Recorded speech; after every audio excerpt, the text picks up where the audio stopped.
अब यहाँ पे तांडव होगा, साइड में होने का। यहाँ पे कुछ महिलाएं आएंगी और उन लोगों से मैं थोड़ा सा अलग तरीके का बात करूंगा। इधर आओ बाबू, बच्ची कहाँ हो? है नैबू सरे भैया, बात हाँ भैया, बात भी बात।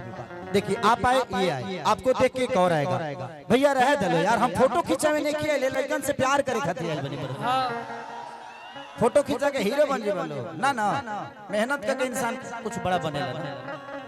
हाँ हाँ सबका आइए। अरे अरे अरे आप लोग प्लीज, आप लोग पैर और मत छूइए, आप लोग महिला हैं, प्लीज प्लीज प्लीज नहीं, ऐसे ही आप लोग आगे बढ़िए, भगवान करे आप लोग ऐसे ही आगे बढ़िए। एगो काम करा, अब लाइन से 4 गो गाना बजाओ। एगो टेंगे टेंगे अभी आज जो रिलीज भइल बा, किछु वाला फला गौतम वाला के डा। अच्छा कितना लोग गाना सुन ले बताने, हाथ उठाओ तो बाबू। अरे अरे बना रहा गाना सुना तरह से तो सब्सक्राइब कहने को करत रे, बेल आइकन एगो घंटी होई मार दो से ठाक दे, ठीक ना? लगा दो विजय भाई।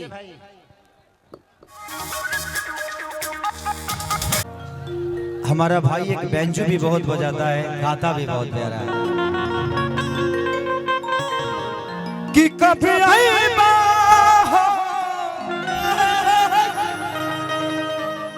कभी आई बाहो कभी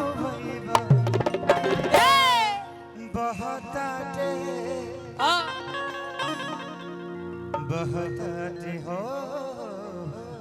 काल से व्यूज चल दी 5 मिलियन बिहाने हो बहताटे पुरवा पे आ हे राजा जी कब आएगा।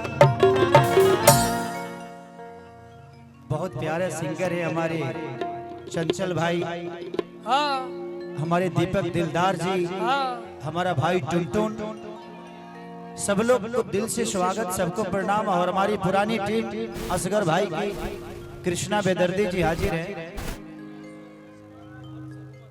और सोनू सरगम बेचारा एक बहुत प्यारा सिंगर है मेरा भाई, वो भी आया है। सारे हमारे जितने भी भाई हैं, आप लोग हमारे परिवार, हमारे घर में आए हो, तो इस परिवार की तरफ से, मेरे तरफ से आप सबकी स्वागत है। आप लोग ऐसे बढ़ते रहिए, शुभकामना ईश्वर से कि आप लोग इतना बड़ा हो जाइए कि हम देखें तो हमें लगे कि यार हमारे भाई हैं। Love you. एगो देवी गीत गा देता नहीं, ठीक ना? कि जननी जगत के हम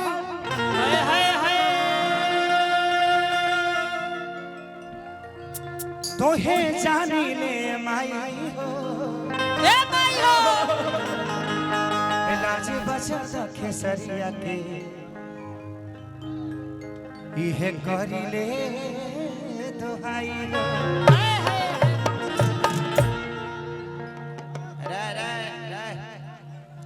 और खम्हा पर बैठा बा, चल जाइए अंदर, चल जाइए अंदर तो बानर हो जाइबो, चल जाइए अंदर तो पते न चलिए, ओकरे बाद निकाले खातिर 6 आदमी लगे हैं। हाँ सतम हम रहो, खुल जाई रसरिया, बक्सवा गिर जाई बेटा, बक्सवा गिर जाई। कि जो मेरा हाथ मैया अरे बन के कोयलिया, कि जो मेरा हाथ मैया अरे बन के कोयलिया, तक हो कब उठाती मैया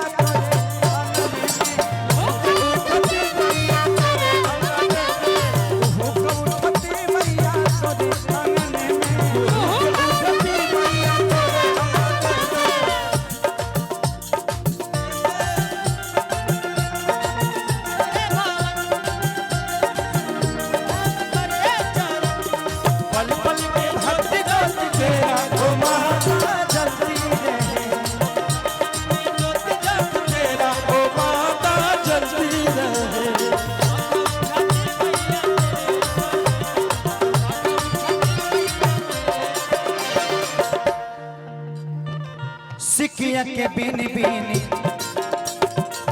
आसन लगई थी वही पे माई तो है बैठी वही पे माई तो है बुलावती वही पे माई तो है बुलावती सिकिया के बीनी बीनी अरे आसन लगई थी वही पे माई तो है बैठी वही पे माई तो है बैठी वही पे माई तो जो मेरा हाथ मैया ए माई हो अरे तुहरे माथे के बिंदिया तो चमक उठाती मैया तोरे अंगने में उठती मैया तोरे चमक उठती मैया तोरे अंगने में। ये बच्चा दिघवा दिगौली से आया है, नाम रघु राजा। ऐसे ही खुश रहिए। ये लो बेटा इधर आओ, ले अपना अपना माई के ब्लाउज खरीदी है। कुहू को उठाती मैया उठाती मैया तोरे कुहू को उठाती मैया तोरे लड़का लास्ट में कहता कि प्यारा सॉन्ग जो अभी आप लोगों ने पातर त्रिया ना पैब राजा गंगा जी के तनो नहैब पातर त्रिया ना पैब राजा एगो गाना मेरा भाई लिखा है और उसी की कंपनी का एक गाना है और इसी ने टुनटुन यादव ने लिखा है। टुनटुन खेसारी करे ले गोहारी हो ए माई नैया तू पारी का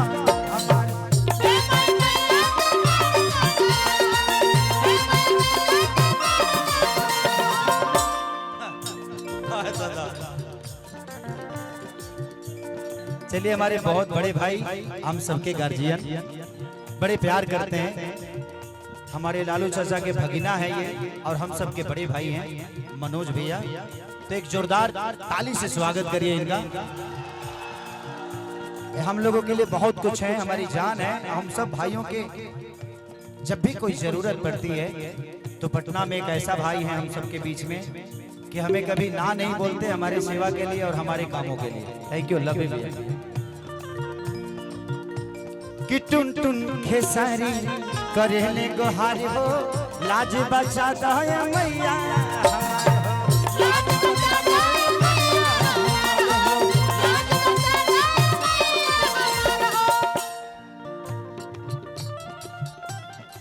रौरा ठीक ठाक बनी अभी एक नंबर। कैसे भैया? चलिए हमारे आप ही के विधानसभा के हमारे मुखिया जी हैं ये मुन्ना भैया, बनियापुर विधानसभा के 3 बार जीत चुके हैं। इस बार विधायकी लड़ेंगे तो आप लड़िए, हम आएंगे आपके प्रचार के लिए और आप जीतिएगा। आप इतने प्यारे आ रहे हैं। जय हो जय हो। जान बैठा होने के नहीं। अरे कहाँ से कोरोना के दवा पर पी के आगे बढ़े बढ़ रहे। एक नंबर कहाँ से उठा ली लाई रोड पर मिलने है कहाँ इनका के कुर्सी। अरे बाप तरकू पे चढ़ा दिया जाए। अभी करा का पता बा कि बिहार में ई सब बंद बा। इकरा महसूस नहीं खे हो कोनो बात ना। एक नंबर इनका क्या स्थान दिया, इनकर समाधि दे दलो कहीं ले जाके। यहाँ के नीतीश चाचा यहाँ के कुर्सी दलो चल। टुन टुन खेसारी करे ले गोहारी हो लाज बचाता है मैया हमारे लाज बचाता है